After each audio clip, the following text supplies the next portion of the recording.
Video like जरूर कर लीजिए और ऐसे वीडियो लगातार फ्री में पाने के लिए चैनल को तुरंत सब्सक्राइब कर लीजिए और बेल आइकन को जरूर टैप कर लीजिए ताकि आगे भी सारे वीडियो आपको मिलते रहे। यूट्यूब में फॉलो करते हैं तो प्लीज ये वाला फ्री टेलीग्राम चैनल जरूर ज्वाइन कर लीजिएगा। सारे नोटिफिकेशन सारे अपडेट यहीं पे आते हैं, ध्यान रखिए। नमस्कार दोस्तों, मैं प्रियंका एग्ज़ाम प्रिपरेशन में आप सभी का एक बार फिर से बहुत बहुत स्वागत करती हूँ। हम लोग सॉल्व कर रहे हैं यूपीपीएससी आरओ री एग्ज़ाम के लिए मोस्ट इम्पॉर्टेंट क्वेश्चन सीरीज़ जो कि सब्जेक्ट वाइज चल रहे हैं। अभी हम लोग ज्योग्राफी के क्वेश्चन डिस्कस कर रहे हैं, इसी तरह एक एक सब्जेक्ट के डिस्कस करने वाले हैं। इसमें पीवाईक्यू है और जो क्वेश्चंस और आ सकते हैं उनको भी इंक्लूड किया गया है। तो सभी क्वेश्चन ध्यान से देखिए, जो मैपिंग हो सकती है उसके ज़रिए जो याद कराया जा सकता है मैं कोशिश करती हूँ वो भी करवाऊँ, जिससे आप उन क्वेश्चंस को गलत ना करें। इसके साथ आप ऐसे ही क्वेश्चंस की पीडीएफ प्राप्त करना चाहते हैं या फुल मॉक टेस्ट सॉल्व करना चाहते हैं आरओ री एग्ज़ाम के लिए या फिर यूपीपीएससी प्रीलिम्स एग्ज़ाम के लिए, जो कि स्टडी फॉर सिविल सर्विसेज का क्रैश कोर्स लॉन्च हो चुका है। बहुत ही कम प्राइस में आप फुल कंटेंट पा सकते हैं, वीडियो रिकॉर्डेड क्लासेस हैं, साथ में आपको टेस्ट सीरीज पेड क्विज भी प्रोवाइड की जा रही हैं जिनसे आप प्रैक्टिस बेहतर ढंग से कर पाएंगे। देखिए, पढ़ना अपनी जगह है, आप कंटेंट इतने टाइम से प्रिपेयर कर रहे हैं, अब जो बचा हुआ समय है उसमें ज़्यादा से ज़्यादा रिवीजन के साथ प्रैक्टिस कीजिए, टेस्ट सॉल्व कीजिए, डेली एक टेस्ट जरूर सॉल्व कीजिए और देखिए आपका क्या स्कोर आ रहा है। उसके बाद जो भी मिस्टेक्स हो रही हैं उनको एक जगह नोट कर लीजिए और वो दोबारा गलत ना हो, इसलिए उस टॉपिक को ढंग से प्रिपेयर करना होता है।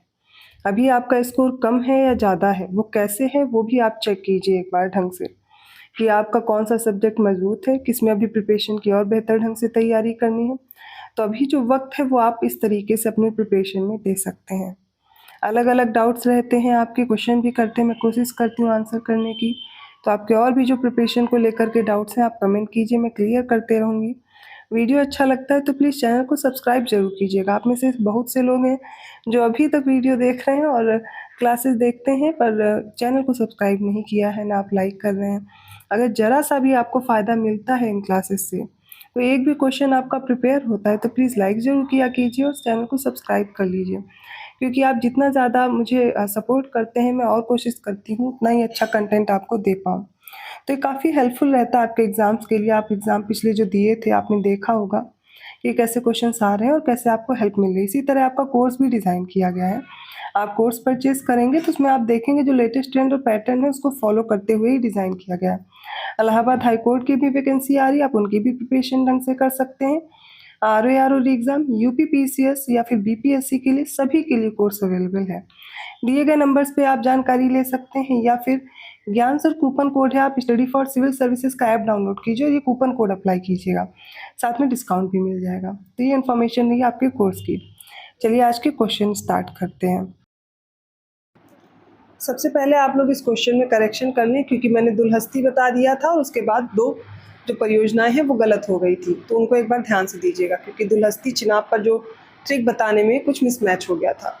तो दुल्हस्ती चिनाब पर है और मैंने आपको कल 3 परियोजनाएं याद कराई थी, सलाल, दुल्हस्ती और बगलीहार, ये चिनाब रिवर पर है। फिर उकाई जो है ये तापी पर है और गांधी सागर चंबल नदी पर है, तवा तवा पर ही है। ये करेक्शन आपको करना था, क्योंकि कल गांधी सागर तापी पे हो गया था और उकाई चंबल पे हो गया था, गलत है ये। अभी जो आज मैंने मैच कराया इसको याद रखिएगा।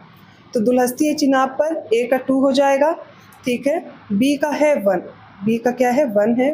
ये देखिए उकाई का 3, ये 2 1 3 4, ऑप्शन डी करेक्ट होगा इसमें। ओके, 120 प्रश्नों को हम लोगों ने हल कर लिया था पिछली क्लास में। आज हम लोग 121वें प्रश्न पर हैं। तो इस क्वेश्चन में पूछा गया है, जापान के निम्नलिखित 4 द्वीप हैं। अब नॉर्थ से साउथ में हमें अरेंज करके बताना है कौन कौन से द्वीप हैं। Hokkaido, Honshu, Kyushu, Shikoku. ये ऑप्शन बी है होकाइडो, शिकोकू, होंशू और क्यूशू। ऑप्शन सी है होकाइडो, होंशू, शिकोकू और Kyushu. Option D Hokkaido, Kyushu, Honshu और शिकोकू। चलिए इसको मैं पहले आपको मैप में दिखाऊंगी जिससे आपको कभी ना भूले। तो ये रहा मैप जापान का, ठीक है, मैंने जूम कर लिया इसलिए आपको ऐसे विजिबल होगा।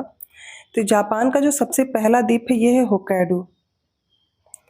सेकंड हो जाएगा होंशू, कौन सा है होंशू, ये रहा होंशू सेकंड, ठीक है। थर्ड है शिकोकू, फोर्थ है क्यूशू। कैसे याद रखेंगे, होकाइडो, होंशू, शिकोकू और क्यूशू। और यहाँ पर HH में कंफ्यूज होंगे कौन सा पहले है, तो पहला बड़ा वाला पहले आएगा होक्काइडो, उसके बाद होंशु बाद में आएगा क्योंकि वो उससे छोटा है। वर्ड्स में आप देख सकते हैं होक्काइडो, होंशु, शिकोकू और क्यूशु याद रखेंगे। तो इसका राइट आंसर क्या हो जाएगा? Option C. सबसे पहले होक्काइडो है और होंशु, होक्काइडो बड़ा है इसलिए पहले, होंशु बाद में आएगा। फिर शिकोकू इससे बड़ा है क्यूशु से, तो पहले आ जाएगा फिर क्यूशु आएगा। ठीक है, होक्काइडो, होंशु, शिकोकू और क्यूशु। कई बार कई एग्जाम्स में पूछा जाता है क्वेश्चन, इसलिए इसको याद कर लीजिए। अगला प्रश्न 122वां है, भारतीय वन सर्वेक्षण के रिपोर्ट के अनुसार भारत के निम्नलिखित में से किस राज्य में भौगोलिक क्षेत्र का सर्वाधिक प्रतिशत वन क्षेत्र है? ऑप्शन ए है मणिपुर, ऑप्शन बी है मेघालय, ऑप्शन सी है मिजोरम और ऑप्शन डी है नागालैंड। इसका राइट आंसर है ऑप्शन सी, मिजोरम में। 123rd क्वेश्चन, अपनी पुस्तक इंट्रोड्यूसिंग कल्चरल ज्योग्राफी में J.E. स्पेंसर और W.L. टॉमस ने विश्व को कितने सांस्कृतिक विश्व में विभाजित किया है? ऑप्शन ए है 9, ऑप्शन बी है 10 और ऑप्शन सी 11 और ऑप्शन डी है 12। राइट आंसर है ऑप्शन सी 11। अब देखिए अगले प्रश्न के लिए भी तैयार रहिए कि आपसे ये पूछा जा सकता है इंट्रोड्यूसिंग कल्चरल ज्योग्राफी ये किसकी पुस्तक है? तो याद रखिएगा J.E. स्पेंसर और W.L. टॉमस ने लिखा है और इसने विश्व को सांस्कृतिक विश्व में 11 प्रकार से विभाजित किया है।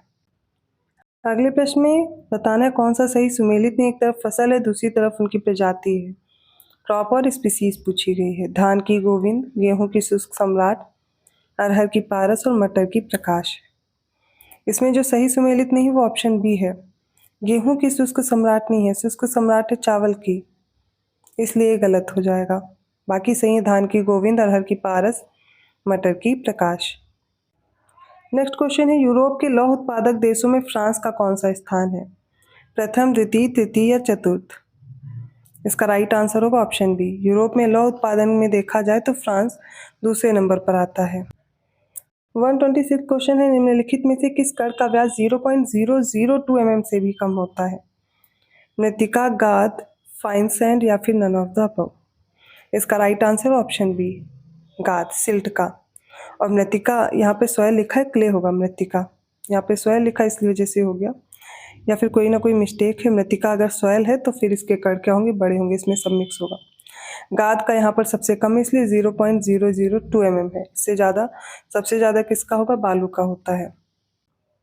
127 क्वेश्चन है, निम्नलिखित कथनों पर विचार कीजिए। कथन है, भारत में वन क्षेत्र का ह्रास भारत के जननांगी संक्रमण से प्रत्यक्षता संबंधित रहा है। The loss of forest cover in India has been directly related to the demographic transition of India. इसका कारण है क्योंकि वन क्षेत्र और जनसंख्या वृद्धि में प्रायः नकारात्मक संबंध होता है। तो इसका राइट आंसर होगा ऑप्शन ए। कथन और कारण दोनों से ही कारण कथन की व्याख्या भी कर रहा है। जो वन क्षेत्र है जनसंख्या बढ़ने के साथ घटता जाता है, यही नकारात्मक संबंध है। इसका तो सही कथन दिया गया है कि देखिए जननांगी संक्रमण बढ़ेगा तो लॉस होगा किसका, फॉरेस्ट कवर का, इसलिए ऑप्शन ए करेक्ट है। 128 क्वेश्चन है, राष्ट्रीय वन नीति 1952 के अनुसार निम्नलिखित में से कौन सा वन का संवर्ग नहीं है?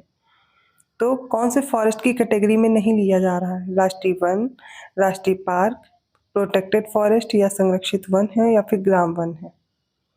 इसका राइट आंसर हो जाएगा ऑप्शन बी, राष्ट्रीय उद्यान या नेशनल पार्क इसमें नहीं लिए जाते। 129 क्वेश्चन है, निम्नलिखित कथनों पर विचार कीजिए। कथन है, प्राकृतिक संसाधन वे होते हैं जो किसी क्षेत्र में स्थित हैं तथा भविष्य में भी प्रयोग में लाए जा सकते हैं। इसका कारण है किसी वास्तविक प्राकृतिक संसाधन का विकास प्रौद्योगिकी और उत्पादन लागत पर निर्भर होता है। बताना है कोड के अनुसार कौन सा सही उत्तर है। इसका राइट आंसर ऑप्शन बी, कथन भी सही है, कारण भी सही है, लेकिन कारण सही से व्याख्या नहीं कर रहा है कथन की, इसलिए ऑप्शन बी करेक्ट है। 130वां प्रश्न है, निम्नलिखित में से कौन जैविक संसाधन नहीं है? Which of the following is not a biological resource? Pure water, coal, petroleum या फिर फिश?